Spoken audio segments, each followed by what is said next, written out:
Ito nga pala yung mga nag-grocery namin kahapon at ngayon ko pa nga lang ito mailalagay dito sa lagayan. Bawas-bawasan na nga din yung mga snack dito kaya medyo umunti na nga din siya. Pero kagabi yung mga kailangan ilagay din sa may mini rep namin, nilagay ko na nga din. Itong lagayan ng mga nag-grocery ay nandito na nga pala sa loob ng kwarto namin nakalagay. Paano dito nga lang may magandang space kaya dito ko na nga lang din siya nilagay. Pansin ko nga kanina na hindi pala nakaplay yung video kaya ayan pinlay ko nga muna. Tapos kung makikita nyo may nakalagay na agad mga snack ni Kuya Wayne dito. Mapansit kanton na lang tuloy yung nakita nyo dito sa aking video. Tapos ayan inasikaso ko naman yung mga delata katulad nga na itong condensed tsaka nung evap. Sipan ko na naman kasing gumawa ng leche plan panay nasarapan nga ako din sa una kong gawa at almost perfect na nga din siya. Anyways tanghali na nga pala ito at nakaligo ng Marinyo. Inuna ko nga palang liguan yung dalawang bata dyan. Tapos ayan pagkatapos ko silang liguan ay ako naman nang naligo. Bali hindi na ako nag-video kanina at wala nga sa mood ang Marinyo at masakit ang aking puso. Hindi ko nga alam kung ako'y magkakaroon na ba o hindi pa. Ang mga nagtatanong pala kung anong family planning ang gamit ko ay wala pa po. Nantay ko nga lang din talaga na magkaroon ako ng menstruation para malagyan na nga din ako ng implant at yun na nga lang ulit yung gagamitin ko. Abay napakahirap talaga magbuntis na sa ngayon. Ba mga may ilang buwan muna ang inyong baby bago kayo nagkaroon ng menstruation. Bahala din naman kasi kapag nga tayo hindi nagkakaroon. Noon nga kasi kay Kuya Wayne natin pagkaanak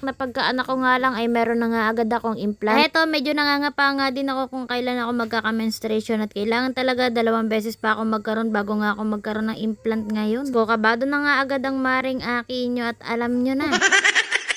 Mga oras na ito ay pamerienda na nga pala ng hapon dahil nga may ginagawa sila daddy dito sa bahay kaya naman ayan magagayak nga pala ako ng merienda. Nakaraan nung punta namin sa may O-Save ay nakabili nga pala ako netong calamares kaya ito na nga lang yung lulutuin ko para sa meriendahan. Dahil ayoko nga din pansit kanto ng merienda namin kaya ito na nga lang din talaga yung niluto ko at kako parang masarap. Pag masarap yung product na nabibili ko alam nyo na inuulit-ulit ko nga ng pagbili nga yan. Hanggang sa magsawa nga ang maring aki nyo. Ika na nga maglilinis dito ng pusit ayan lalagyan mo na nga lang ng pampalasa. Nasasal na nga din sa paglilinis ng pusit kaso nga lang ang favorite ko nga sa calamares ay yung kanyang galamay. Yung bandang ulo kasi talaga ang favorite ko dito sa calamares. Ay ambot na nga lang kay Daddy Jano kung kakain nga siya netong luto ko ngayon. Di siya naman ganun kamahal, saktong-sakto nga lang yung kanyang price. Yung nasa O-Save tsaka sa Dali, alam nyo na napakamura nga din talaga ng mga bilihin doon. Alam nyo ba yung 50 pesos nyo ay meron na kayong tusino, o diba? Magkano ang tusino ngayon? Napakamahal, aabuti ng 100 plus. Anyways, na matapos ko na nga din to maluto, binigay ko na kay Daddy Jano at maya nagising na nga din si Madam Botyo. Habang nagluluto kasi ako kanina, ayan tulog nga yung bata kaya nakapagluto nga Magdi 3 months na kasi yan si Madam Botyo natin kaya ayan grabe na nga din katibay ng kanyang ulo. Kayang-kaya niya na nga din talaga i-handle. Pero syempre kahit papaano tinutulong-tulungan ko pa nga rin siya. Minsan kasi ay yung bata biglaan nga yan talaga napapabiling kung saan-saan kaya minsan hindi niya kayang i-handle yung ulo niya dahil sa sobrang taba nga din niya. Ayun nga habang nagme-merienda dun sila Daddy, ito naman yung minerienda ko, yung tinapay ni Kuya Wayne. Ito naman si Madam Botsyog, abay panay nga ang tingin dito sa akin kinakain at parang gusto na nga din niya makikain sa akin. Natulog ko nga ulit si Madam at yan may dumating nga din pala sa aking parcel at ito nga pala yung Terrafafe. Meron nga ganito yung aking best friend at sabi niya maganda nga daw tong gamitin lalong-lalo na kapag nga nagkakaroon kayo ng anxiety, stress kayo at gusto niyo medyo kumalma ay pampakalma nga din. Meron ako nung isa yung lavender at paubos na nga din talaga yon kaya ito naman Terrafafe yung tatry kong gamitin. Dito nga siya, mga may nakalagay pa nga sa box. Buti na lang sinabi sa akin ng aking BFF na maganda nga daw tong gamitin. Kaya ayan, napasubok nga din ako. Maganda nga daw to talaga. Bukod nga daw ay magagamit nga din daw to kapag nga nabiyahe. Halimbawa, hindi ka sanay sa biyahe, ay gumamit ka nga lang nito, hindi ka na masusuka, o diba? Ay syempre, alam nyo na bagay to sa maring akin at alam nyo naman, hindi nga ako magaling sa biyahe, lalong-lalo na kapag nga ang sasakyan, kotse o kaya jeep. Basta nga makaamoy ako ng ibang amoy, talagang bumabaliktad na yung sikmura ko. Are nga ho yung aking in-order na Terrafafe. Ayan, ang ganda ng lagayan para siyang lipstick. Hindi nyo na kailangan gumamit ng kamay dito, pamahid at yan nga, ipapahid nyo na nga lang yan. Yan lang nga ho siya gamitin at ipapahid nyo nga lang yan halimbawa sa ulo nyo kung masakit. Hindi nyo tong ipahid sa inyong wallet kung wala ng laman. Huy, walang ganun.